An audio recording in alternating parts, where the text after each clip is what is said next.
I mean, I think Twisted Fate, it's definitely pretty tough. The Syndra does outrange at all times. You'll actually see quite often people pick Syndra into Twisted Fate, so he's definitely asking for trouble there. But towards the bot side to really help out About and Yaoyao. They're using it for vision here. Wow. They are going to try to come in. He's going deep. He gets stopped in the mid lane by the Scatter of the Weak, and now the bubble comes in. Enough time for WE to get a kill. There's a kill that goes back to JiaQi as he gets one. Now it's Creme coming over, but a yellow card connects on a Karis, and a double kill comes through for About. You wanted him to step up. At least he gets a couple kills, but now JiaQi is trying to chase down Yaoyao for an extra one. Going to flash at the lethal tempo, cleanses, and uses the 90 caliber net to get the kill. Yeah, I mean, JiaQi flashing and cleansing to kill. Yeah, some mind Namis that really are beautiful to see. You love to see it. I mean, looks like they might have some offense here too.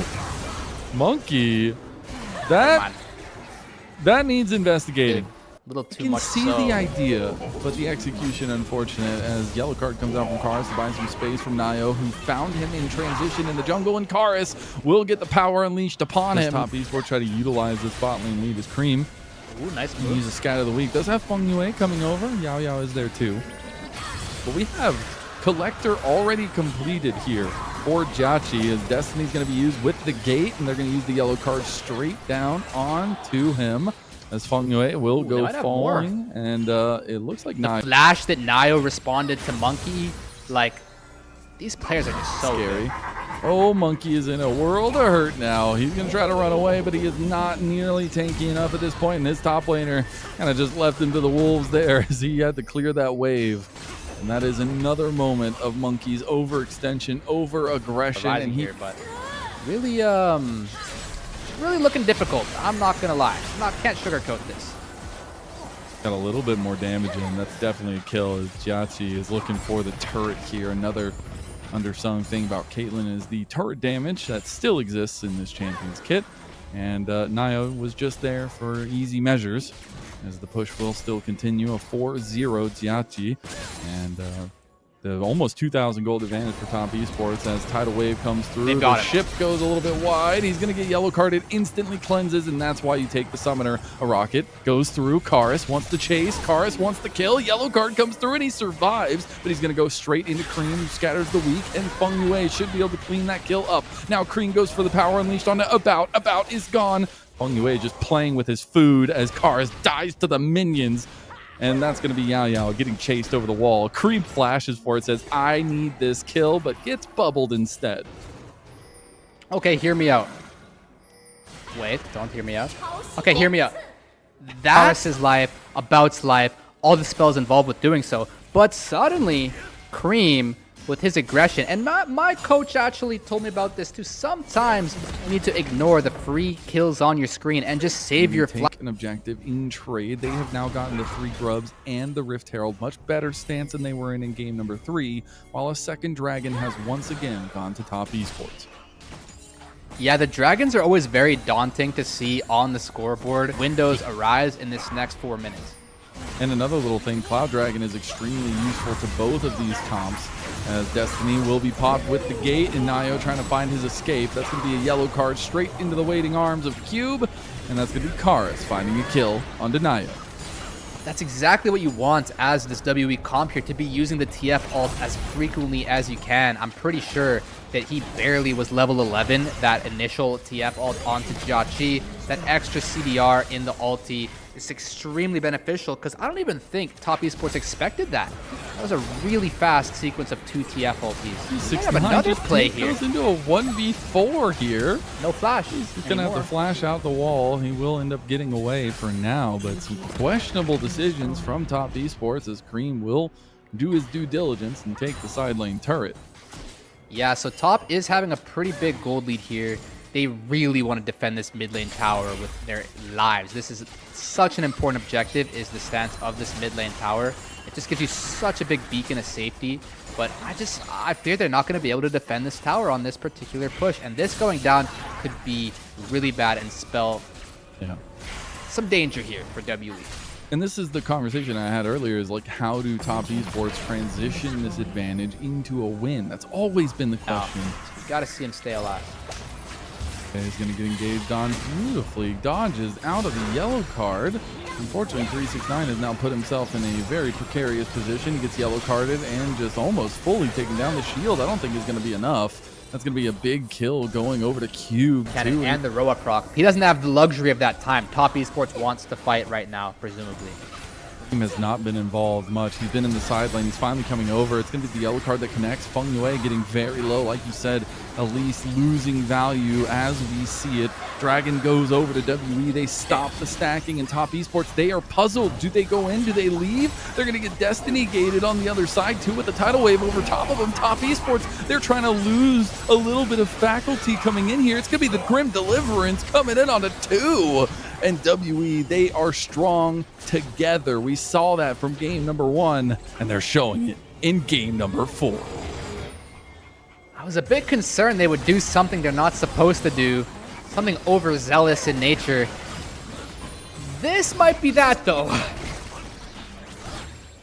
We're going to just start up the Baron here. They do have some defense if they want to. Try to just pull the trigger back on the JiaQi and Creme.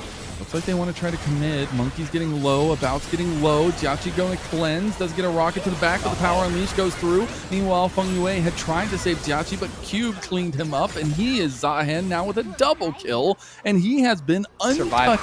JiaQi didn't even have to burn any sums here.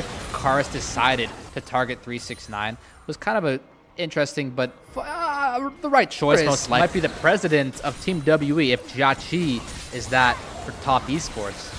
See some aggression here. Hey, they're going to try to get him. They do get the slowdown from the buckler. He's going to try to put down a little bit of a stopping point with the trap, but it's not enough cupcakes, and it's not enough time. WE execute JiaQi right out from under his turret, and now WE looking for a little bit of a play here on the Creme. Karis going to clear the side waves, and it's going to be Baron o'clock for WE. Yeah, it might look like Karis wasted the ulti there, but I honestly kind of like it because you're helping fix that wave state for the rest of this play. There's definitely more to this. You know that Top Esports wants to contest. Vision. naiyou just walks straight into the meat grinder as Grim Deliverance buffers the scatter of the week at least. I don't think naiyou is in any position to try to steal this away. He is not even going to try to find himself over the wall. He's a little bit low. He's going to try to potentially go over. He's not. He decides to stay, and the Baron buff will be on 5 members here unless they can find a pick on a Karis. Uses another yellow card beautifully as naiyou was thinking about going in, but now you've got Zahen just tanking up everything. Cube was looking for backline access. 369 was looking for backline access, but can't find his ticket. Now JiaQi is finally coming up some of these towers. I don't think you're ever really ending on this Baron power play unless you get a huge overstep from one of the carries of Top Esports, a huge pick of that nature. But you can really make these next 2 minutes count if you're WE. Siege will probably continue. naiyou will have to use a step to get away, and it's going to be massive damage on the turret with the Baron push with the 3 grubs, and they almost take About down. Oh, Ace in the hole is going to be blocked by Monki, and he's going to be aggressed on by the entirety of WE besides Karis. Destiny is popped. They want to see who's coming to answer, and for Top Esports, that was nobody answering the door, so the door will be knocked down. Tier 2 down, doesn't really have much value after that. 369 taking a brunt of damage from About, who has come online with his own build, and it's Top Esports playing a weird 3-2 setup, but it's just going to be a full engage from WE with the tidal wave. 369 is blocking a lot of damage here, but gets locked down by the Keeper's Verdict there at least, and that'll still be a full engage from Cube with that Grim Deliverance. It's still going to be Creme falling, About getting low, but nobody from WE falls. And you know what the biggest trend that we're seeing here? I'm seeing all 5 of WE's members within 2 pixels of each other. It's crazy how the similarity is from game number 1. Yeah, as long as they're on the same screen, they can just put in menacing amounts of work as a unit. I mean, this 5-man Wrecking Ball is just absolutely taking over Top Esports. It looked like at a lot of the points in this early game that this comp was not going to be able to do this, but they've really come online now, and it's extremely difficult to play as top. Karis going aggro. I don't see any way of Top Esports getting out of this one. This is a troubling state to be, but a beautiful state if you're a fan of the LPL. The 3-man knockup from Monki is going to help them succeed. It's going to be huge as the combo, the Steadfast Presence plus the Keeper's Verdict Gonna be really massive there, and they're gonna retreat back to the Baron, potentially start this one up with the amount of damage they have.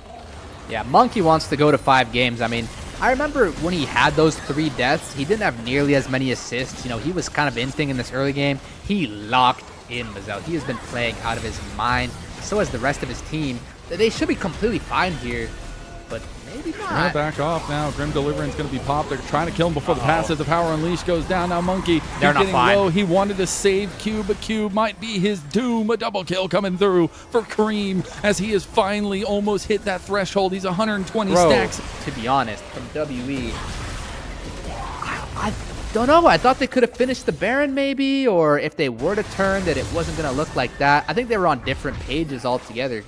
Cube just getting completely caught out there. Buff Siege is continuing. The power play about 2,000 gold, but it's going to get even higher. Destiny going to be popped. No gate, though. They just want the info. Yeah, I'm getting some info here. I feel like you want to use the gate at least somewhere, maybe to like. You also have Keeper's Verdict, mind you, a really good tool for these kind of fights. But here we go. Coming in, that's gonna be Cube joining the long game. Top Esports need to do something. Cyclone is down. Monki goes for the play in the middle. That's Cube okay. has found the back line now as well. 369 trying to find his exit. Grim Deliverance delivers Cube straight to the back line, and that's gonna be everyone for Top Esports falling. It looks like we have our moment. We have WE finding the picks after picks against Top Esports, and now they're banging on the front door. Yeah, it looked like the posturing from Top Esports was completely allowed, completely legal, but WE says, nope, in our book, this is a crime, bro, and they take them all out. Only naiyou left to stand here and watch. His Guardian Angel will not save him, nor his Nexus. We're gonna go the distance to 5 games. Karis said, hold my drink, guys. I'm taking the TF, and we are running it through Top Esports. A WE flash of the emote as the ace comes through, and we have silver scrapes. First best of 5 of the LPL.